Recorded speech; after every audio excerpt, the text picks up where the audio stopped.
This song made famous by a good friend, Michaela Cosmo, back 1990 something, 96 maybe. We had our Iniki storm in Kauai. Island of Kauai took the brunt of the storm, and a lot of people suffered there. And a lot of property and land was devoured by the high surf and the winds. Radio stations on Maui got together, chartered a flight for Maui musicians to go to Kauai and help them fundraise. So I went to the airport. Only Pekelo showed up. All these musicians over there, only Pekelo and me showed up. So Pekelo's wife and me jumped on this plane and flew to Kauai.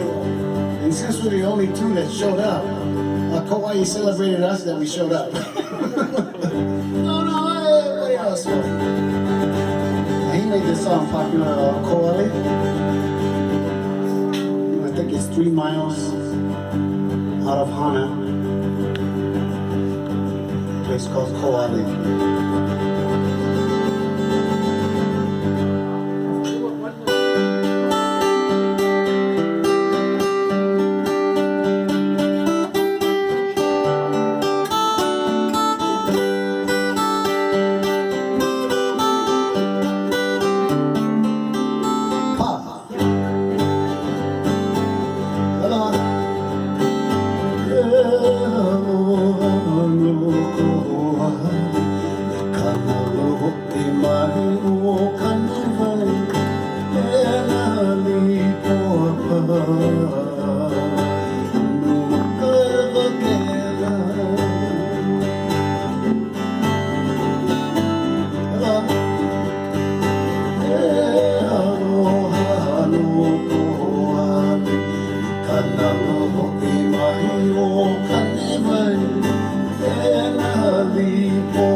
Thank you.